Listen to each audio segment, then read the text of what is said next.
Hello, Namaskar. This is Firstpost and you're watching Vantage with me, Palki Sharma.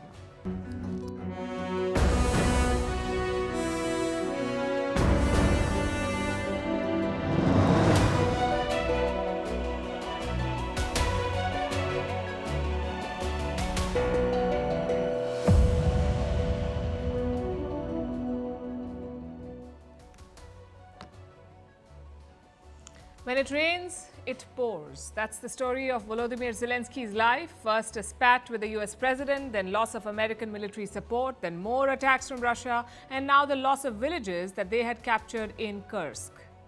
Basically, Zelensky is losing both on the battlefield and at the negotiating table. He's in Riyadh today to meet the Saudi Crown Prince. Tomorrow, his team will meet the Americans to present their peace plan. We'll tell you what to expect. Meanwhile, Europe is worried about its own security. They're talking about sharing nuclear weapons. We'll tell you what that means. Also in focus, is the US heading into a recession? Donald Trump does not rule it out. Why foreign investors are fleeing the Indian market?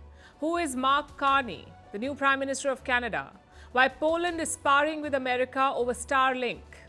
Why thousands of people in Nepal are pushing for the return of monarchy? How revenge killings in Syria have left more than 1,300 people dead in 3 days, why Pakistan is complaining about India's Champions Trophy win, and why Russia is slapping tariffs on Chinese cars. All this and more coming up. The headlines first. North Korea fires multiple ballistic missiles. It coincides with the annual joint military drills by South Korea and the US. Such exercises anger Pyongyang, and they often respond with weapons tests of their own. The US-South Korea drills will continue till the 20th of March. Bangladesh denies claims that the United Nations pressured its army, but the UN Human Rights Chief says Dhaka was warned over quashing protests against former Prime Minister Sheikh Hasina last year. Bangladesh was told that such a move could get it banned from peacekeeping missions. These global operations are a lucrative source of income for some countries. Prime Minister Narendra Modi to visit Mauritius tomorrow for a 2-day visit. He will be the chief guest at the National Day celebrations of the island nation. During this visit, the two countries will sign several agreements to boost bilateral ties. People of Indian origin comprise nearly 70% of Mauritius's population. Israel cuts off Gaza's electricity supply. The Palestinian Authority calls it an escalation in the genocide. The move comes as an Israeli team heads to Qatar for fresh ceasefire talks. The first phase of the deal expired at the beginning of this month. And a strike grounds thousands of flights in Germany, including all connections to and from Berlin. The strike has been called to demand better pay for the airport workers. More than 3,000 flights were affected and around 500,000 passengers impacted.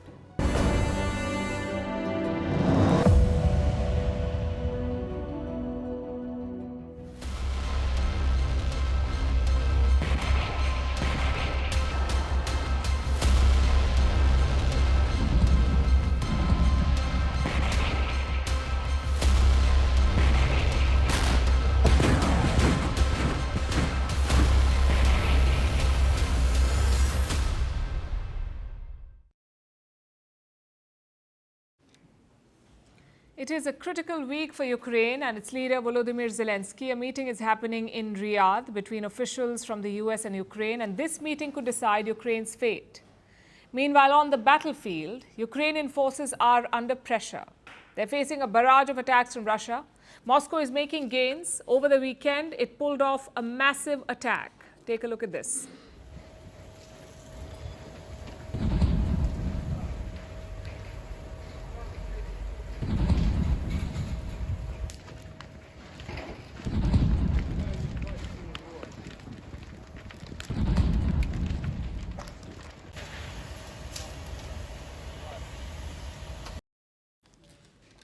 This happened in Kursk. Russia targeted the Ukrainian forces there. According to Moscow, those are Ukrainian soldiers fleeing from Kursk. Now, as you would know, Kursk is a region in Russia. It was attacked by Ukraine last year. Ukrainian forces took control of large parts of Kursk. They hope to use it as leverage, as a potential bargaining chip against Russia. The idea was to trade Kursk in exchange of Ukrainian territories in the east. Remember, Russia controls 20% of Ukrainian territory. Compared to that, Kursk is quite small. But it is Russian land, and it did give Ukraine some leverage. Now Ukraine is losing that leverage. Reports say Russia has launched an operation. It wants to take back Kursk. It has already regained control of some villages. And now the goal is to encircle Ukrainian troops. There are thousands of them there, Ukrainian troops. Russia's attack could force them to flee, or worse, to surrender. And while the Russians are on the offensive, Ukraine's forces are exhausted and depleted. The US has withdrawn military aid. So as things stand, Ukraine is weak and Russia is trying to seize the moment. It is launching attacks on multiple fronts. Overnight, there was a major drone attack. At least 13 Ukrainian regions were targeted. Kiev says it has shot down 130 drones. And this is becoming a daily affair. Russian drones are raining on Ukrainian cities. Last week, the target was Odessa, where some civilian establishments were hit. Was anybody hurt? No, physically no one was injured. There are people who need psychological assistance because they were in shock. What about children? Thank God, all children are fine. Seems like everybody is alive, all okay. We don't know how it will be tomorrow. Clearly, Russia's aim is to make Ukraine's position weaker, both on the battlefield and at the negotiation table. Which brings me to Riyadh, Saudi Arabia, because that is where the negotiations are taking place. A meeting is scheduled for tomorrow between diplomats from the US and Ukraine to discuss the broad contours of a peace deal. Saudi Arabia is playing mediator. Last month, they hosted a similar meeting between the US and Russia. Now it is Ukraine's turn to make its case and hopefully repair ties with the US. Ukraine's President Volodymyr Zelensky is also in Riyadh. He is meeting Mohammed bin Salman today, the Crown Prince of Saudi Arabia. But Zelensky will not attend the meeting with the US officials tomorrow. He will leave after his conversation with MBS today. In the meeting with the Americans, Zelensky's chief of staff will represent him. On the other side will be Marco Rubio, the US Secretary of State, or their foreign minister. And what will they discuss? Ukraine is expected to present its own version of a peace plan. Zelensky talked about it last week. He has two key demands: stop drone and missile strikes and suspend military activities in the Black Sea. In other words, he wants Putin to stop the attacks. But will the Americans listen to him? Seems unlikely. Look at what Donald Trump said over the weekend. The US president criticized Ukraine's leadership. I think they will sign the minerals deal, but I want them to want peace. Right now, how do they show that? How do they show that? Well, right now they haven't shown it to the extent that they should. I think right now they haven't, but I think they will be, and I think it's going to become evident over the next 2 or 3 days. Ukraine is not ready to make peace. That is Trump's view. And this comes after Zelensky sent him an apology. In the same letter, he expressed his intention to negotiate. But convincing Trump will take more than words. Reports say the US will engage in some tough talk with the Ukrainians tomorrow. They will push for concessions, like yielding territory to Russia and holding an election. Of course, Russia is watching this closely. Ahead of the talks in Riyadh, this is what the Kremlin said. It is not important what we expect. It is important what the United States expects. We have already heard the statements at various levels that the United States is waiting for the Ukrainians to demonstrate that they are willing to make peace. It is, in fact, probably what everyone is waiting for, if the members of the Kiev regime really want peace or if they don't. Of course, it is very important and it needs to be determined. This is not going to be easy for Ukraine. The Americans say that they have resumed sharing intelligence with Kiev, but it's not going to be enough to shift the battlefield.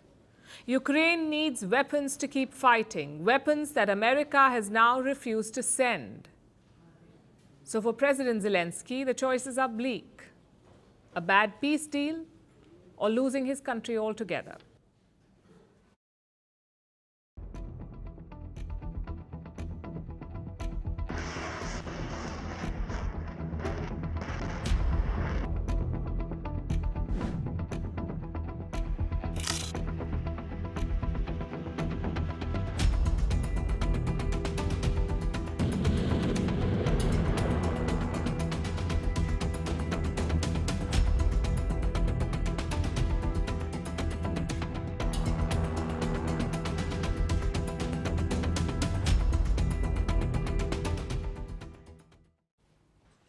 Europe is not just worried about Ukraine's fate, they're worried about their own too. Until now, they could rely on NATO, the magic word that would keep Russia in check. But now that luxury is gone. President Donald Trump of the United States has made his position clear: if you don't pay up, I will not defend you. So Europe is thinking about a backup plan, a radical proposal to share European nuclear weapons. Germany's incoming chancellor has pitched it. His name is Friedrich Merz. Listen to what he said. The sharing of nuclear weapons is an issue we need to talk about. We should talk with both France and Britain always, and in addition, from the perspective of supplementing the American nuclear shield, which we of course want to see maintained. Some background first. There are two nuclear powers in the European continent, France and Britain. France has around 290 nuclear warheads and Britain has around 225. Of course, Britain is not part of the European Union anymore, so the bloc has just one nuclear power left, and that power is France. Nonetheless, Germany is asking both, France and the UK. And France appears open to the idea. In fact, President Emmanuel Macron floated this idea last week. Our nuclear dissuasion protects us. It is complete, sovereign, fully French. I decided to open the strategic debate on the protection through our dissuasion of our allies in the European continent. Whatever happens, the decision has always been and will remain in the hands of the French president. We haven't heard from the UK yet, but this idea does raise a lot of questions, like what is the existing nuclear umbrella over Europe? Can Britain and France replace it? And what would be the implications? Let's talk about this umbrella first. In simple words, it is an insurance policy. If you have nukes in your country, enemies won't attack you. That is the premise of this umbrella. It is called nuclear deterrence. Now, right now, Europe's umbrella is American. The US has deployed dozens of bombs in 4 EU countries: in Italy, in Germany, in Belgium, and in the Netherlands. This is where American nukes are. In addition, Turkey also hosts American nukes, but Ankara is not part of the EU. Put together, the US has deployed 100 nuclear weapons in Europe, and most of these are airborne, meaning you can put them on bomber planes, and you can drop them from the sky. That's the existing nuclear umbrella over Europe. Now we come to France and Britain. There are key differences in their arsenal. The French nukes are completely sovereign. No foreign help, no foreign technology. The French made their weapons themselves. But the British arsenal, it was made with American help. Even today, the UK uses American inputs to maintain its nukes. In fact, that help is now in doubt. A lot of diplomats worry that Trump will end this nuclear cooperation between the US and the UK, which means London will have to find alternatives. That's the first difference. The other difference is the capability. France can fire nukes from the sea and the sky, but the UK's nukes are all deployed in submarines. They can only fire from the sea. So can the UK and France extend their nuclear protection to Europe? And if they do, would it work? Well, in theory, yes, they can. France could deploy bomber jets in EU countries, say Germany or Poland, but the trigger would remain with French President Macron. That's how nuclear sharing works. Britain could also move its nuclear-armed submarines to European ports, maybe in the Nordic or the Baltics. But again, the trigger would remain with the British Prime Minister. Sounds like a good plan, doesn't it? Well, there are problems. First of all, domestic politics. That is a big problem. President Macron may like the idea of sharing his nukes with other Europeans, but the French opposition does not. They say it undermines France's nuclear deterrence. And Macron will leave office by 2027. What happens after that? Will a new president remove the nuclear shield? That lack of clarity is an issue. The second issue is capability. Let's assume that France and the UK agree to share nukes. That's around 515 nuclear bombs in total. France and the UK, 515 bombs. Guess how many Russia has? More than 5,500 nuclear warheads. There is no comparison. Finally, the third problem. Will a nuclear umbrella work in practice? A lot of experts do not think so. Would a French president risk Paris to defend Warsaw? Would a British Prime Minister risk London to defend Vilnius? They may say yes in public, but it's a very tall ask, which is why the US umbrella is so important for Europe, because it is not just about the nukes, it is about who owns the nukes. The US is a far superior military to Russia, and that's an added layer of deterrence. I'm afraid France or Britain cannot offer that.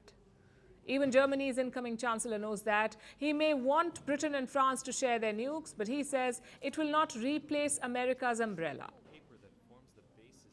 So it's not a replacement right now. It is more of an added protection. As things stand, Trump is not taking out US nukes from Europe. He may scale back military support, but he has not talked about the nuclear weapons, not yet. If it remains that way, Europe should be happy. If it changes, they're going to need options. And the only ones are Britain and France.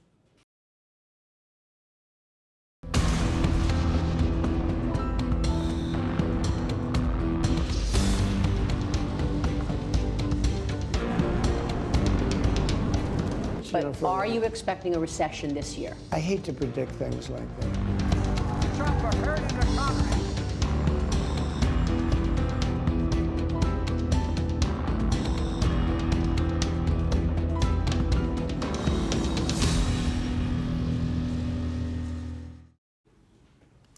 The bogeyman is back. I'm talking about recession. We spent most of 2023 worrying about it. Thankfully, most countries escaped unscathed. But those fears are back again. This time, the warning is for the US economy. Major banks have been studying the US markets, and their models are blinking red. Look at JP Morgan. In November last year, they said recession risk was 17%, 17. It is now almost 31%. Goldman Sachs has a similar assessment. Their model showed 14% recession risk in January, 14%. It is now up to 23%. How is the US president reacting to this? We know Donald Trump loves to flaunt his economic credentials. He recently declared a golden age for America. But on recession, he seems iffy. Trump was asked about it last week, and he refused to rule out a recession in the US. But are you expecting a recession this year? I hate to predict things like that. There is a period of transition because what we're doing is very big. We're bringing wealth back to America. That's a big thing. And there are always periods of, it takes a little time. That's off-brand for Trump. You expect him to say things like, absolutely no chance of a recession. Instead, he said, it's a period of transition. His Commerce Secretary was more confident, though. He said that there would not be a recession in the US. Then why are banks warning about it?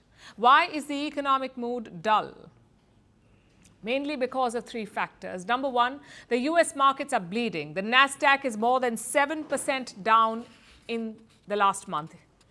7% down. Dow Jones is 3.7% down, and the S&P 500 almost 5% down. When markets fall like this, it's usually a bad sign. That's the first factor. Factor number two, American consumers seem to be wary. You see, consumers are the backbone of America's economy, or most economies, in fact. Their spending makes up 2/3 of the US GDP. In January, it fell. Consumer spending fell.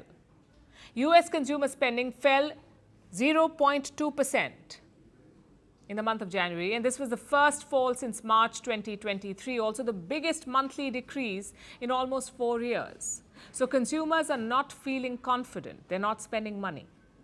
Finally, factor number three, Trump's erratic policies. He has doubled the tariffs on China, but he has paused the tariffs on Mexico and Canada. There seems to be no consistency whatsoever. He's threatening, imposing, and delaying on repeat. And this is bad news for any economy. You need clarity and continuity for it to grow. But Donald Trump does not see it that way. He does not see tariffs as a destabilizing tool. He sees them as the path to American prosperity. Listen to this. Are you worried about a recession? Maria Bartiromo asked you, and you kind of hesitated. I'll tell you what, of course you hesitate. Who knows? All I know is this: we're going to take in hundreds of billions of dollars in tariffs, and we're going to become so rich, you're not going to know where to spend all that money. I'm telling you, you just watch. So what's the verdict? Is America heading towards a recession? If it is, we should all be worried. A recession in the US will affect all of us, wherever in the world we are. The US makes up around 24% of the global GDP. It is also the second biggest trader in the global market, only behind China. So if the US enters recession, it would send shockwaves across the world. Thankfully, it looks unlikely because the fundamentals remain strong. For example, job creation. The US added 150,000 jobs in the month of February, 150,000 jobs. That is not the sign of impending recession. As for consumer spending, January was a particularly bad month. You had snowstorms and wildfires in America. Such events tend to reduce spending. So most experts also agree that a recession is unlikely. Having said that, the economy could still slow down. A recession is when the GDP contracts for 2 quarters, meaning when the growth is negative for 2 quarters. The US may avoid that disastrous scenario, but their growth could lose momentum. Look at this projection from Morgan Stanley. They expected the US to grow by 1.9% in 2025. Now that's been cut to 1.5%. Next year's forecast has also been cut from 1.3% to 1.2%. Their main reason is the tariff concern. So simply put, it is all up to Donald Trump, really. If he continues these trade wars, everyone will suffer, not just America, everyone. If the president realizes that, we can avoid a disaster. If not, nothing is off the table.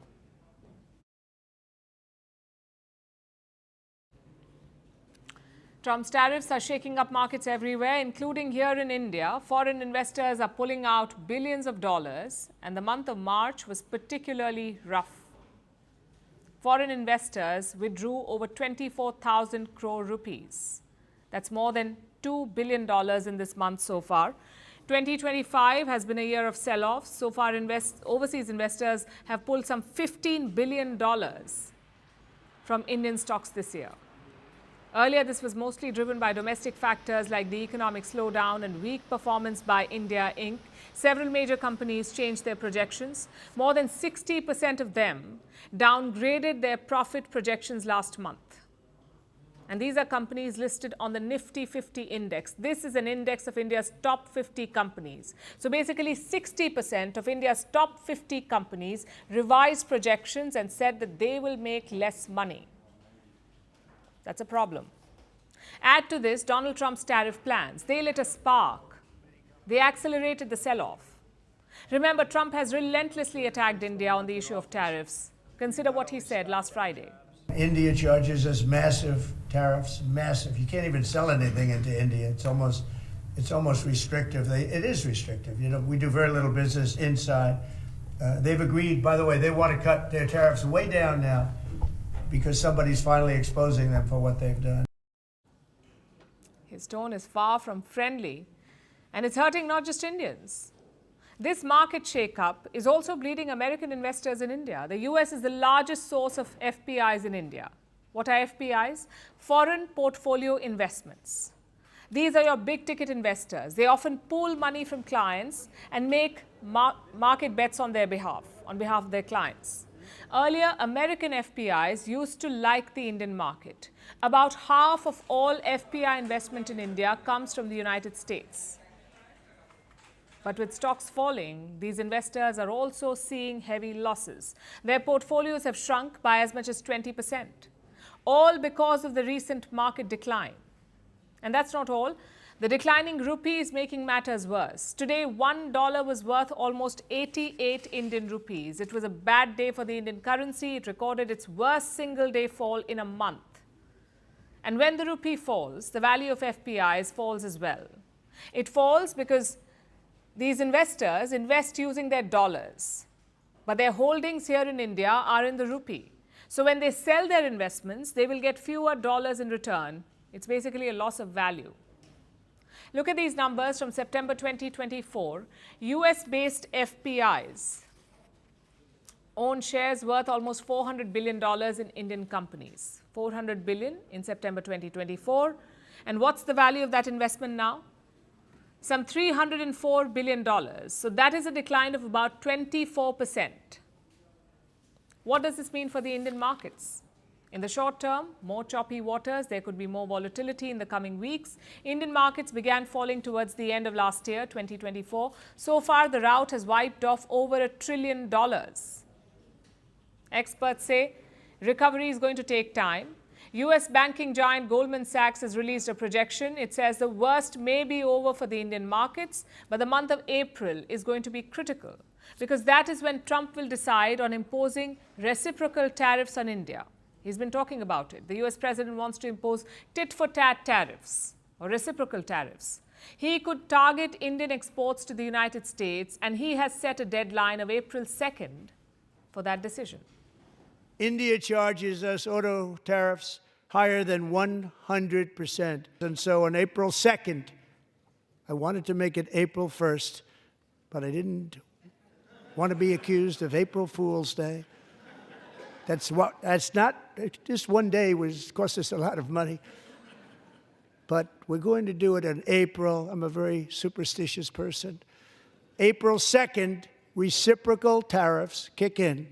And whatever they tariff us, other countries, we will tariff them. India has tried to meet Trump halfway. New Delhi has cut taxes on several imports, but clearly President Donald Trump is not satisfied. What's worse, he fails to see that tariffs are a double-edged sword. They cut both ways. If Trump raises tariffs on Indian imports, they will hurt the US economy too. Not to mention the US investors who have stakes in India. Now to the biggest headline from Canada. They have a new Prime Minister, a man called Mark Carney. He will replace Justin Trudeau.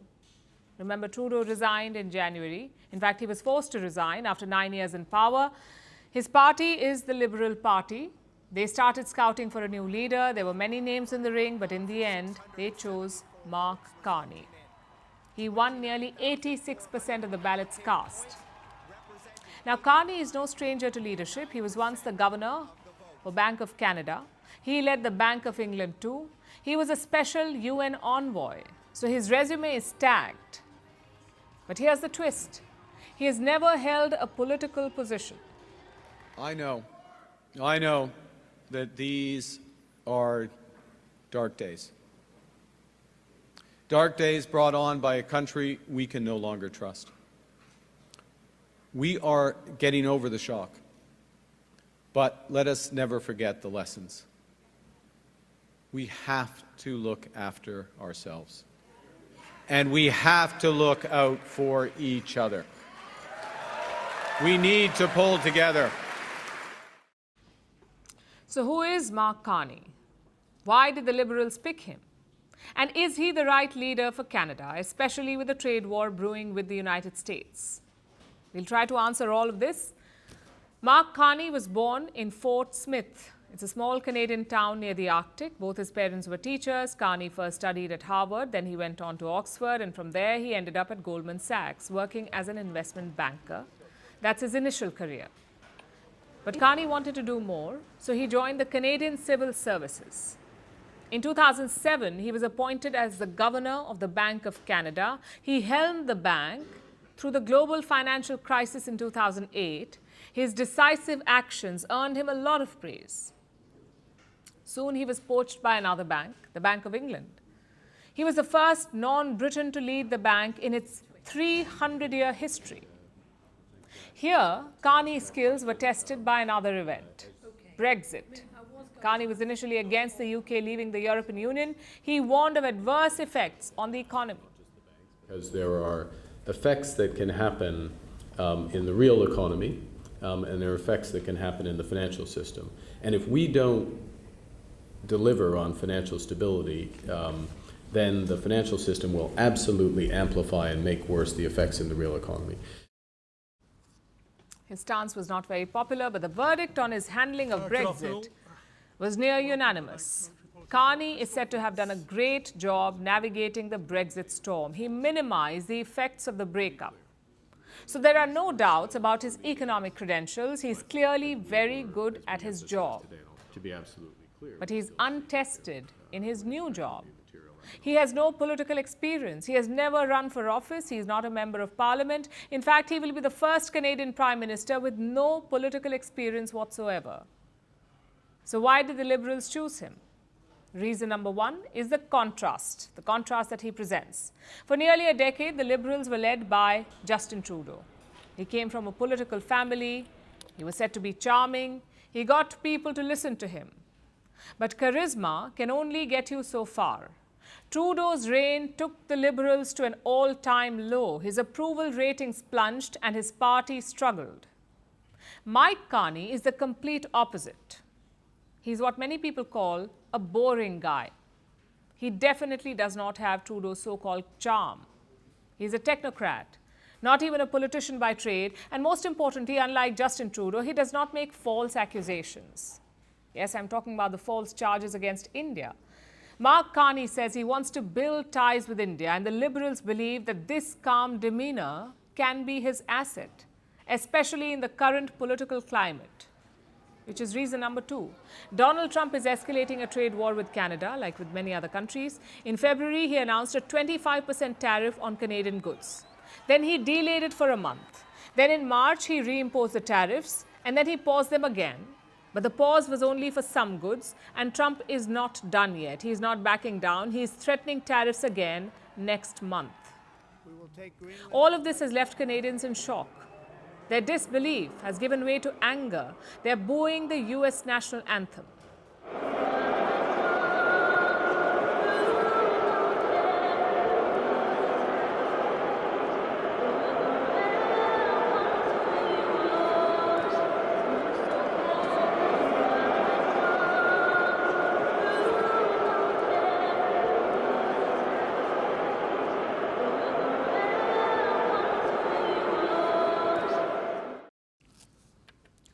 They're boycotting American goods, removing American whiskey from shelves, even changing the name of Americano coffee to Canadiano.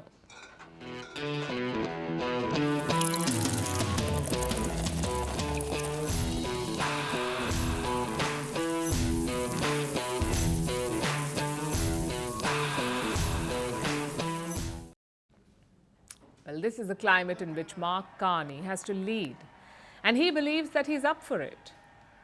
He once even compared Donald Trump to Voldemort, the one from Harry Potter, he who must not be named. America is not Canada. And Canada never, ever will be part of America in any way, shape, or form.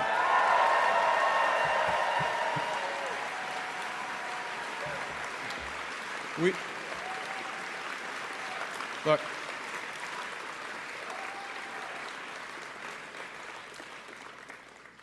we didn't ask for this fight. We didn't ask for this fight. But Canadians are always ready when someone else drops the gloves. So the Americans, they should make no mistake, in trade as in hockey, Canada will win. Carney wants to win the trade war against the US. How? By diversifying Canada's trade ties, especially with like-minded nations like India. He wants to rebuild the trading relationship with India, and that's a good signal. But the question is, how long will he lead Canada? The country is set to go to polls in October this year. Carney will be leading the Liberals. Standing against him will be Pierre Poilievre, the leader of the Conservative Party. Until now, the Conservatives had tapped into anger against the Liberals, especially over rising inflation and housing prices. But Donald Trump's trade war has changed that equation. Now the sentiment is inherently anti-American, and Canada seems to trust the Liberals more. Let me show you the findings of a recent poll. 43% trust Mark Carney with the economy. Only 34% trust Pierre Poilievre. So is Mark Carney the silver bullet the Liberals needed? Well, he has the credentials. Now he also has the job. But remember, politics is not banking. Winning trust in the boardroom is one thing. Winning over voters is quite another. With a trade war brewing and an election looming, he will have no time to settle into the job. His leadership will be tested in the weeks and months ahead.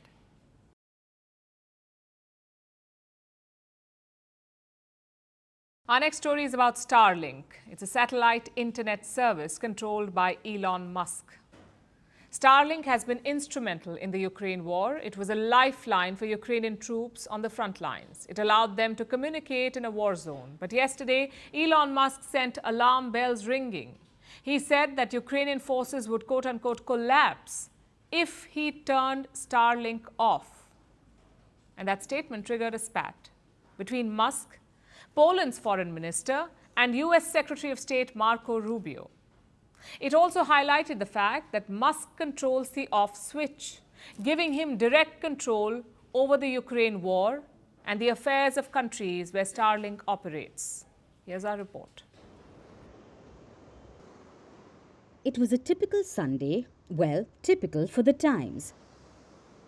A US senator from the Republican Party was having a normal day on social media, talking about exiting NATO and stopping US funding to Ukraine. Then Elon Musk commented on the senator's post, calling for sanctions on Ukrainian oligarchs. But Musk was challenged by a Trump supporter. The person said that it looked like Musk was giving Russian President Vladimir Putin a free pass. It seems Musk took that personally. The world's richest man went to great pains to explain how this wasn't true. Musk started by saying that he had once challenged Putin to one-on-one physical combat. After that, Musk spoke about real contributions via Starlink, the satellite internet service which is provided by his company SpaceX. Starlink has been a lifeline for Ukrainian soldiers, and Musk knows it. He said Ukraine's entire front line would collapse if he turned it off. Musk was demonstrating how essential Starlink is to the war effort.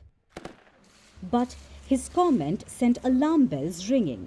It reminded the world just how much control he had over the Ukraine war. His comment reached Poland's foreign minister, who decided to interject. Foreign Minister Sikorski reminded Musk that Poland was footing part of the bill. The Polish government keeps buying Starlink terminals and lending them to Ukraine. Almost half of the cost is borne by the Polish government. Sikorski said Poland pays about $50 million a year for Ukraine's Starlink connection. So if Musk and SpaceX prove to be unreliable, Poland would try and find other satellite internet providers.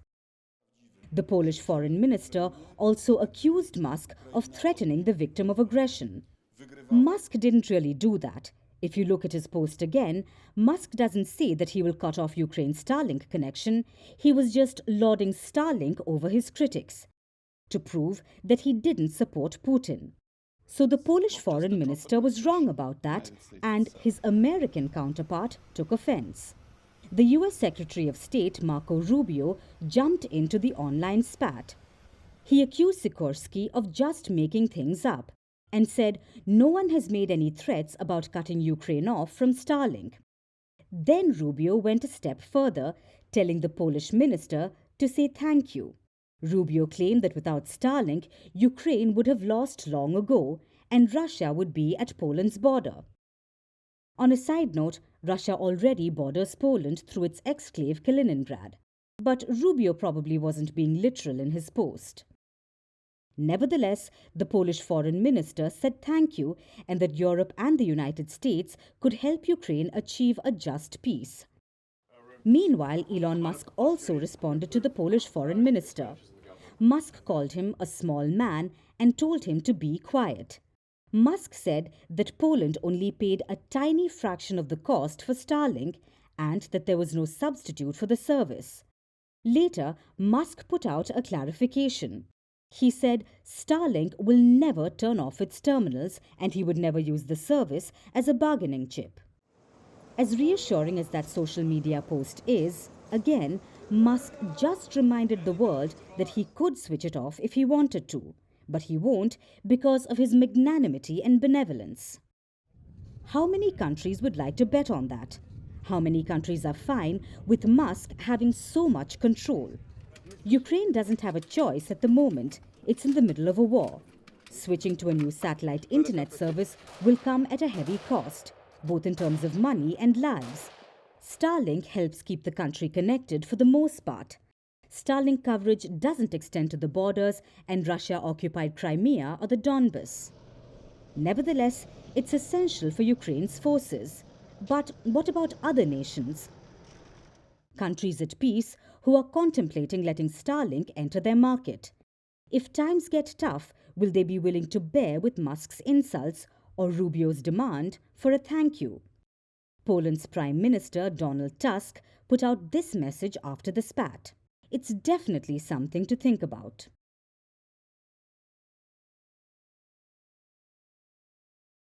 Nepal is said to be the land of shifting loyalties. It has spent decades oscillating between feudal rule, autocracy, and an uneasy democracy.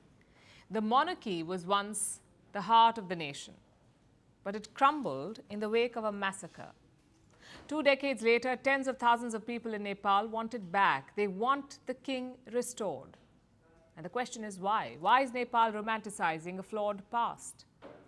Since last year, the Himalayan nation has witnessed a wave of rallies. They were spread across the country, but united in their demand: restore the monarchy. At first, they seemed like scattered gatherings, but this Sunday, things spiraled out of control. Nepal's former king landed in the capital Kathmandu. His name is Gyanendra Shah. He was on a tour of Western Nepal. On Sunday, he flew back to the capital, and there he was received by almost 10,000 supporters.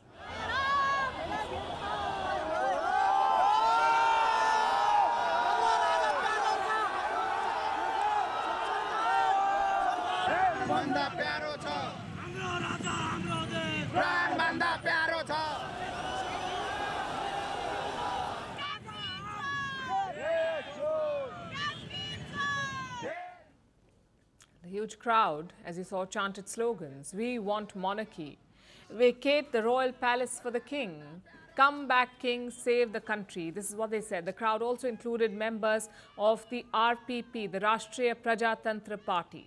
It was founded in the 1990s by allies of the monarch.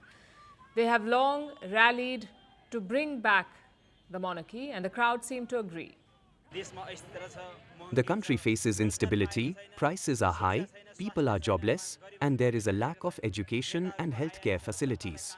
The poor are dying of hunger. The law applies to the public, but not to politicians. Now we are awakening in every household to re-establish the monarchy, which may bring relief to the people.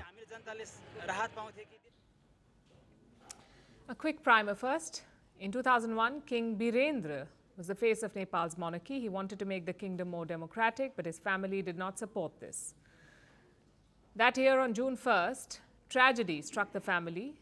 His son, Crown Prince Dipendra, crashed a family gathering. He gunned down 8 people, including his father, the king, and then he shot himself. The Crown Prince was proclaimed king in coma. But his reign lasted only a brief 3 days. Soon he died, and his uncle Gyanendra became the monarch. Until 2005, Nepal was a constitutional monarchy, but Gyanendra had other plans. He dismissed the parliament, jailed politicians and journalists, and declared an emergency, and then took power. This was met with public protest. Thousands of people hit the streets demanding the king's abdication. And in the year 2006, he had to give up power. 2 years later, the monarchy was abolished altogether. Today, the king lives like a commoner. He hardly makes any public appearances. And this same Gyanendra is at the center of the growing nostalgia. The country should be governed by the son of a commoner in accordance with the people's will, but the king's crown will add to its beauty.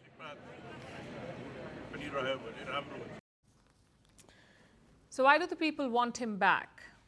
Nepal became a democratic republic in 2008. Since then, they've had 14 governments. I'll repeat that, 14 governments in 17 years. It's like a revolving door of coalition politics. Prime ministers come and go, alliances are made and broken. Each regime is more incapable than the last, it seems, and this has left Nepal in a flux. Inflation is soaring, corruption runs rampant. The unemployment rate is 12.6%. It is even higher among the youth. In the age group of 15 to 29, unemployment in Nepal is at 20%. Last year, an average of 65,000 Nepalese youth left the country every month. 65,000 every single month. They went abroad to look for jobs, and that's a very high number for a country of 30 million. So the public is clearly disillusioned. Unfortunately, they think the monarchy is the solution to their problems. The political elite has dismissed the demand. They say there's no returning to the monarchy. Prime Minister Oli, in fact, has sent a message to King Gyanendra. He said, if you want to lead, contest an election. Now, it's easy to see why the people of Nepal are disillusioned, why they want to do away with democracy and return to the only alternative they seem to know, the monarchy. Because as things stand in their country, democracy feels like a failed experiment. But the thing is, it is not democracy that has failed. It is the politicians of Nepal. This is their failure. They are the reason why the people of Nepal are turning to the ghost of monarchy. They believe it is the antidote to their country's malaise. But that is just an illusion. Gyanendra Shah was no benevolent monarch. His brief reign was marked by repression. Reinstating him will not miraculously cure Nepal. Its democracy may be flawed, but the solution is not to undo whatever progress they've made. The solution is to demand better governance. Nepal does not need a king. It needs better elected leaders. And it must invest in a future where leadership is earned, not inherited. Now we turn to Syria. The country just saw its bloodiest days since the ouster of former President Bashar al-Assad. Clashes erupted between Syria's new rebel rulers and members of the Alawite minority group. More than 1,300 people have been killed, 1,300 people. About 1,000 were civilians. They were reportedly slain in revenge killings perpetrated by the state.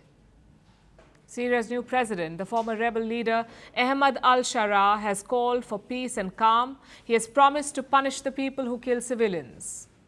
But can he bring his own forces to heel? Here's our report.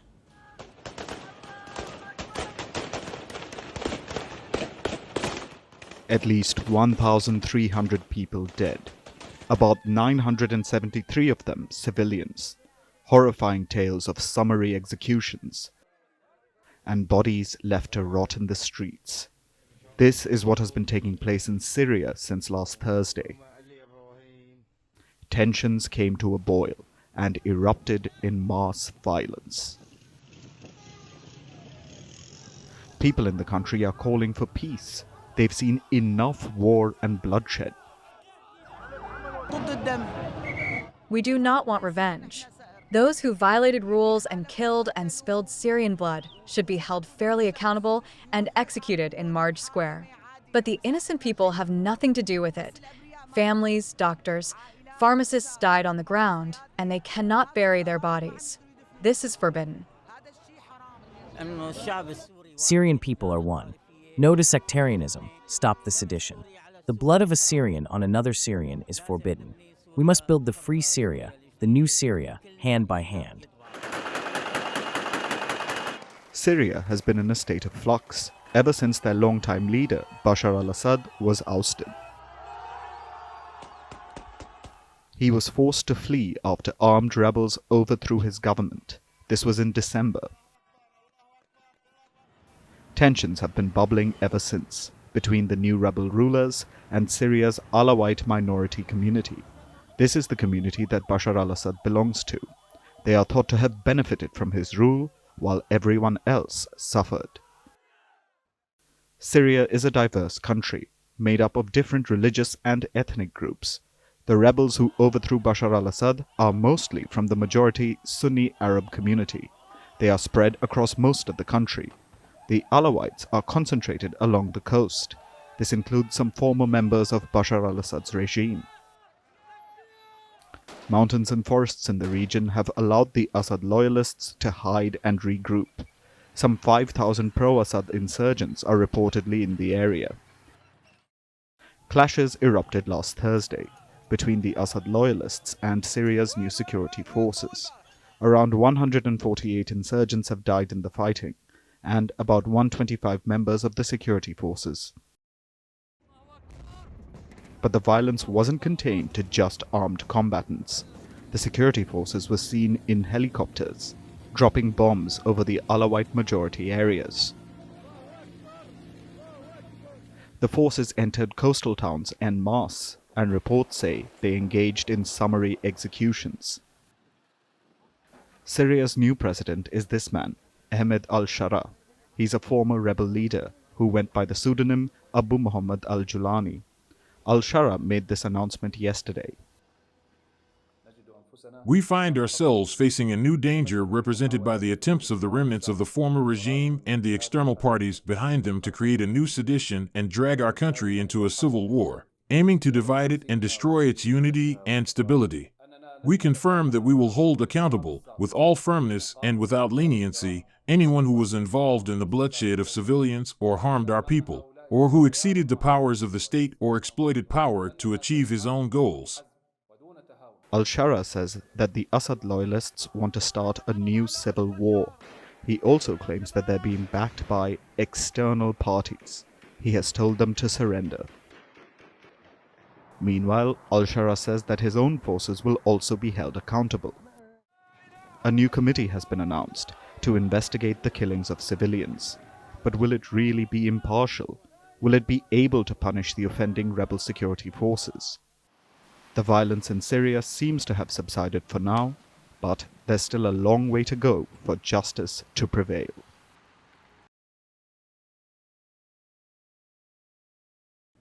On to the big story from sports. India have won the 2025 Champions Trophy, and what a match it was.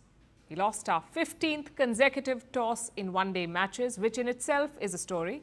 But Team India managed to pull through. We were chasing 252 runs on a slow-turning Dubai pitch. Some hiccups along the way, but in the end, the men in blue got over the line. What followed was major celebrations across the country. Take a look.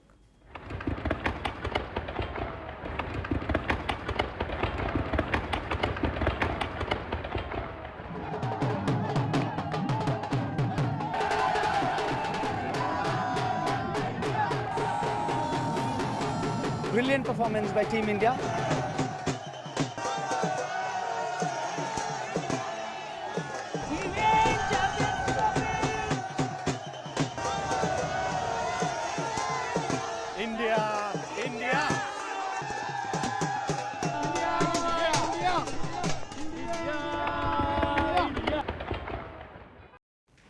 After every tournament comes the obvious question, what did we learn from it? Well, two things. One, that India is the best white ball side in the world, and two, that Pakistan is not ready for tournaments like this. I'll explain why in a bit, but first the controversies. This tournament began and ended with controversy. Before it started, India refused to travel to Pakistan, and the reason was obvious. Terror attacks are surging in the country. They cannot keep their own civilians and soldiers safe, so how will they secure the Indian team? So all the stakeholders came together. The Indian and Pakistani cricket boards made their case, and finally a decision was made. India would play all their matches in Dubai. If they made the finals, even that would be played in Dubai. And that was controversy number one. Controversy number two was the so-called unfair advantage. Other teams were playing in different venues, in Lahore, in Karachi, in Rawalpindi and in Dubai, but Team India played only in Dubai. A lot of experts questioned this arrangement. They said it gave India an advantage, same city, same hotel and same ground. The Indian team vehemently denied any such advantage, and Captain Rohit Sharma made a fair point. He said, Dubai is not India's home ground either. Just like Lahore or Karachi, it is foreign for them. So that was the second controversy. And now the final one. No Pakistani official was present at the award ceremony. You had the Indian board's chief, Roger Binney. You had the ICC chief, Jay Shah, but no one from Pakistan. A few Pakistani legends have spoken out against this. They're asking, why wasn't Pakistan represented? Unfortunately, there is no clarity on it. Pakistan's cricket board chief is Mohsin Naqvi. He is also the country's home minister. Reports say he was either ill or too busy, which is quite understandable. I mean, it's not like Pakistan was hosting their first ICC event in 3 decades, so why bother flying to Dubai? Instead, Pakistan was represented by the tournament director, Sumair Ahmad Syed. He was in Dubai for the match, but he was not on the stage for the ceremony. Some reports say he was not invited, others say that there was a communication issue. Pakistan is planning to take this up with the ICC. They want to know why their officials were not invited. We wish them good luck in this effort. But we also have a suggestion. Don't obsess over award ceremonies or invites. Obsess over how you hosted the tournament. Almost all matches had empty seats, even the ones involving Pakistan. The whole tournament had just 15 matches. Out of those, 3 were washed out. Of course, rain is not in your control, but drainage is. Modern grounds have excellent drainage facilities. Even if it rains heavily, you can still make a game out of it. Not in Pakistan, though. Consider what happened in Lahore. Afghanistan were taking on Australia in a crucial match. It began raining during Australia's innings. The downpour continued for just about 30 minutes. In most grounds, that is nothing. The staff can dry it up quickly. But in Lahore, the match had to be called off. The ground staff were using sponge and mops to clear the water. And remember, this is a global cricket event. Same with security. Visiting players had to stay cooped up inside their hotel. Their only option was to visit the golf course. Is this really how you want to host a premier cricket tournament? In fear and under lockdown? If so, Pakistan did a great job. If not, questions need to be asked. The good news is most people won't even remember Pakistan's hosting. All they will remember is India's triumph. Our last story tonight is about Russia. It is and its fading love affair with China, or rather with Chinese cars. The Russia-Ukraine war began in 2022. As a result, Moscow was put under a lot of sanctions. Western firms left the country, including Western automobile firms. But Moscow did not mind because Chinese brands took their place. Over the past 3 years, Beijing has profited from this. Chinese brands control about 2/3 of the Russian automobile market now. They dominate the industry. But now it seems Moscow has had enough. So it is clamping down on the trade using a unique form of tariffs. Here's our report. Once upon a time, a Lada was the quintessential Russian car. You would see the car brand made by state-owned firm Avtovaz all over Russia. But that's all in the past. These days, you're far more likely to see a Chery. It's another state-backed automaker, but the state backing it is China. Chinese cars have overrun the Russian automobile market. They control 63% of it. Local Russian brands just have a 29% share on their home turf. Russia is now a dumping ground for Chinese cars, and not the electric vehicles that are all the rage elsewhere. These are old-school petrol vehicles. They make up 97% of the Chinese vehicles sent to Russia last year. Both new petrol cars and second-hand ones are crossing the border, making Russia a great place for China to dump the vehicles no one else seems to want. This has been working out great for Beijing. Chery, Geely and Haval have all been breaking records and setting new milestones, all over the last 3 years. China has expanded at the expense of Western rivals. The West pulled out of Russia, so China took its place, sometimes quite literally. The Chinese firm Chery actually took over Volkswagen and Mercedes assembly plants. Moscow might have been happy about all this initially, but now it seems to have enough. Russia is trying to curb Chinese car imports using something it calls recycling fees or a scrap tax. A fee is levied on imported cars. Officially, it's to dispose them once they stop working. The fee is paid up front. That's the official explanation for the scrap tax.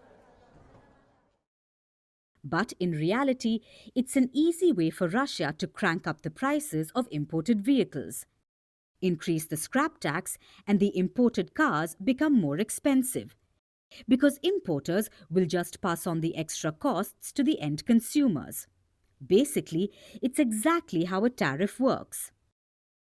Russia is currently charging $7,500 as the recycling fee or scrap tax. It's double the amount it was back in September last year. This price hike is bound to lower the demand for imported vehicles, so China won't be able to dump as many cars in Russia. Why is Moscow doing this to its close ally? Apparently, because it wants to encourage domestic production. If the Chinese companies set up plants in Russia, they can avoid tariffs and create jobs for Russians to boot. That's especially important if the Ukraine war ends. Once the war is over, Russia's defense industry will slow down. So people will need other jobs. That's why it's imperative for Moscow to create employment. Will China play ball, or will it risk losing out on the lucrative Russian automobile market?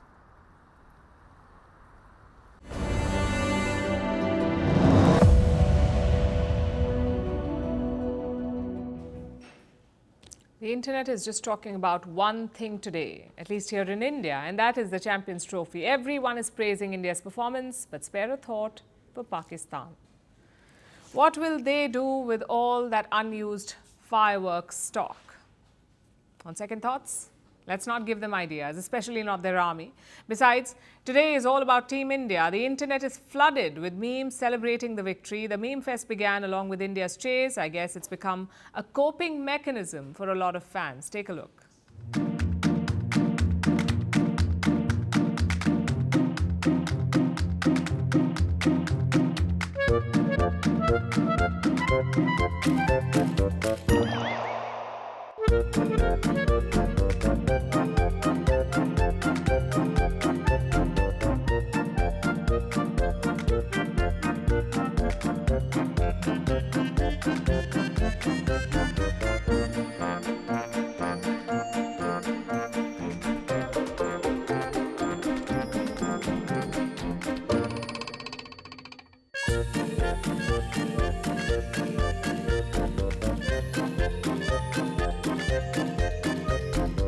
इधर जान मेरी चली गई है कितना खर्चा हुआ है मालूम है मेहता साहब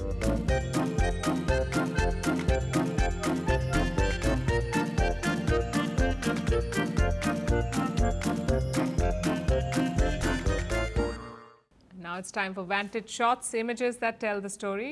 Cyclone Alfred hits Australia's east coast, leading to massive floods. An oil tanker collides with a cargo ship in the North Sea, leading to a huge blaze. And in London, a man with a Palestinian flag scales the Big Ben Tower.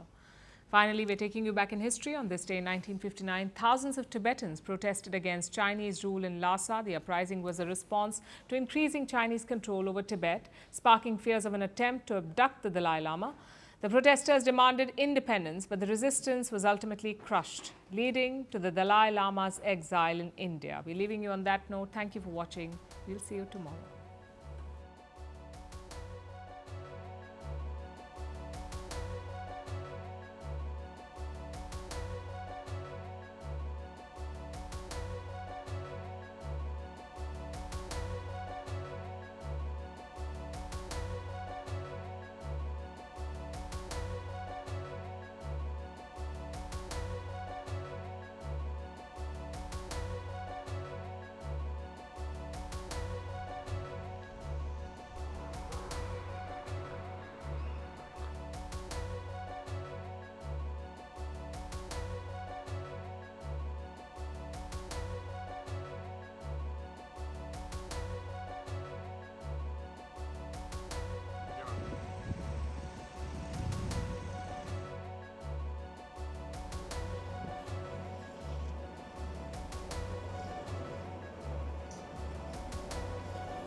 beaucoup. Hi, how are you? Very well, thank you. Thank you for being here. Namaste, Mr. President. Bharat Kelogon, Komeri Namaste. How many people generally follow you in interviews? Typically, in a month, we have viewers up to 150 million. That's more than twice the population of France.